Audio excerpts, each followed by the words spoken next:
When you heard your name, what were you thinking? I don't know what I was thinking.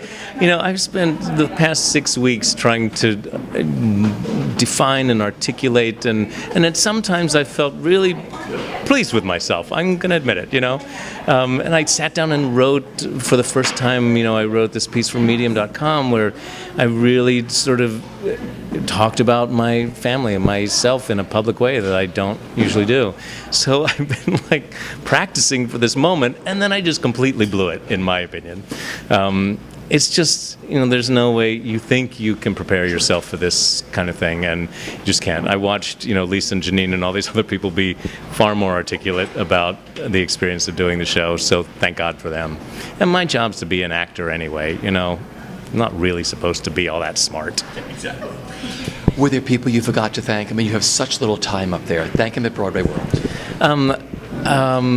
Well, I wanted to thank each member of the company individually, if there had been time, because each of them makes an invaluable contribution to the show. Everybody at Circle in the Square, our crew, I mean, it's the same kind of thing that everybody says. I think it just feels even more when our group is so small and our bond is so tight, it just feels even greater. I wanted to speak more about just how much my father and mother gave to my sister and brother and I, and how much I've been able to think about that because of the family that Allison grew up in, and managed to not just succeed, but I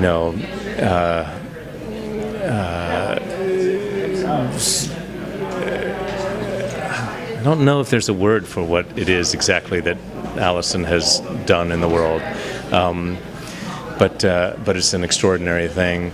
And then there are two other people that I've drawn real inspiration from in the last several years. There were two people that I lost who were very dear friends of mine, Veronica Russell and a dear friend of mine in New Orleans, and then Eric Medinilla, who was a dresser of mine for years, who I feel very present with me, and I wish that they could be here to share this. And then the two people that have really inspired me a great deal by their courage in confronting different kinds of challenges, but Kimberly Kay and Steve Gleason, who's a friend of mine, a New Orleans Saints player, they both have struggled in different ways with different kinds of challenges, and their courage and their ability to show up and love every day are things that I've drawn from in life and in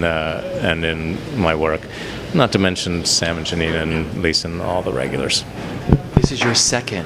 Where does the first Tony live, and where will this one live? Well, the first one lives in New York, and I'm thinking this one may have to go down and visit New Orleans. It seems a bi-coastal Tony kind of thing is, I want you to hold it up. I want you to spin it, but tell me what comes to mind when you spin it.